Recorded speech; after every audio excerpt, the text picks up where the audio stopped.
Hai teman-teman, kembali lagi dengan saya Nova Salenusa.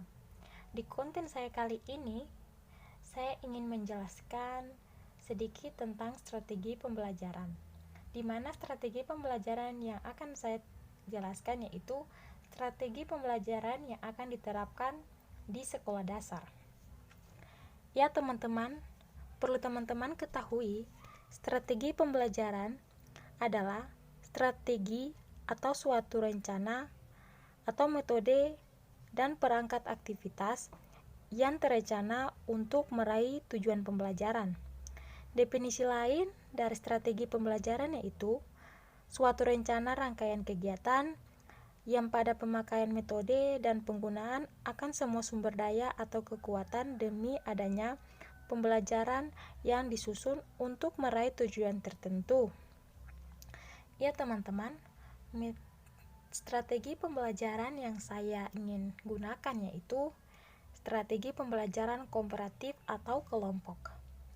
Ya, strategi pembelajaran kelompok ini adalah rangkaian kegiatan belajar yang dilakukan oleh siswa dalam kelompok-kelompok tertentu untuk mencapai tujuan pembelajaran yang telah dirumuskan. Strategi pembelajaran komparatif merupakan model pembelajaran dengan menggunakan sistem kelompok atau tim kecil, yaitu antara 4 sampai 6 orang yang mempunyai latar belakang kemampuan akademik, jenis kelamin, ras, atau suku yang berbeda. Sistem penilaian dilakukan terhadap kelompok. Setiap kelompok akan memperoleh penghargaan jika kelompok tersebut menunjukkan presentasi yang dipersyaratkan. Ya, di dalam strategi ini menggunakan beberapa metode pembelajaran. Yang pertama yaitu metode diskusi. Metode diskusi di sini siswa dituntut untuk mendapat penemukan pemecahan masalah dari masalah yang dihadapi dengan cara diskusi. Metode yang kedua yaitu metode karya wisata, di mana siswa membentuk suatu kelompok guna untuk mendapatkan pembelajaran dari tempat atau objek yang dikunjungi mereka. Yang selanjutnya yaitu metode eksperimen. Metode eksperimen dengan kelompok siswa melakukan eksperimen atau percobaan tentang suatu hal guna meneliti kemampuan dan pemahaman mereka tentang eksperimen yang mereka lakukan. Yang selanjutnya yaitu metode tugas atau resitasi. Ya, siswa disuruh membuat suatu kelompok belajar, kemudian mereka diberi tugas guna mengalih kemampuan, kekompakan, dan pemahaman siswa akan tugas yang diberikan oleh guru. Ya, dalam sistem strategi pembelajaran kelompok terdapat kelebihan dan kelemahannya. Dalam sistem pembelajaran kelompok ini, kelebihan yang pertama yaitu dapat mengurangi rasa ngantuk dibandingkan belajar sendiri. Jika belajar sendiri, seringkali rasa bosan timbul dan rasa ngantuk mendatang. Apalagi jika pembelajaran yang kurang menarik, memperhatikan atau pelajaran yang sulit.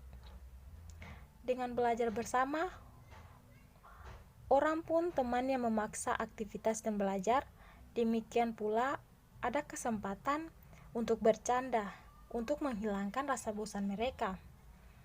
Yang kedua yaitu dapat merangsang motivasi belajar. Melalui kerja kelompok akan dapat menumbuhkan perasaan ada saingan.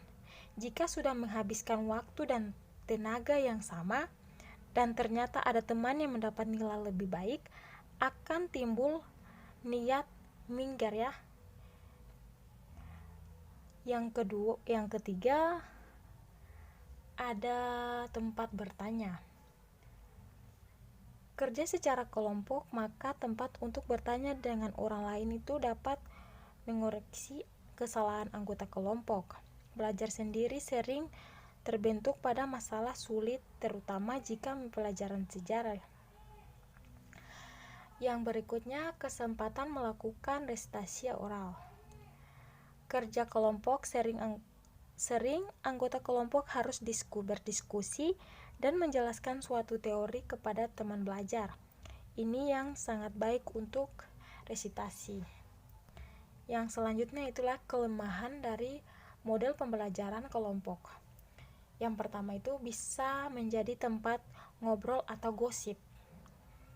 Kelemahan yang senantiasa terjadi dalam belajar kelompok adalah menjadi tempat ngobrol atau gosip.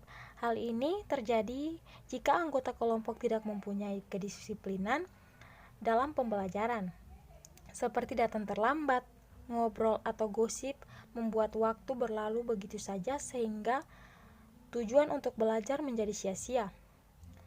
Yang berikut, sering terjadi debat sepele di dalam kelompok. Debat ini sering terjadi di dalam kelompok. Debat sepele ini sering berkepanjangan sehingga membuat waktu percuma. Untuk itu, dalam belajar kelompok harus dibuat agenda acara. Yang berikut bisa jadi kesalahan kelompok. Jika ada suatu kelompok menjelaskan suatu konsep yang lain, percaya sepenuhnya konsep itu dan ternyata konsep itu salah, maka semua anggota kelompok berbuat salah. Untuk menghindarinya, setiap anggota kelompok harus sudah mereview sebelumnya. Ya teman-teman, itulah sekian dari strategi pembelajaran berbasis kelompok yang saya ambil ya teman-teman. Semoga dari penjelasan yang saya jelaskan teman-teman dapat memahami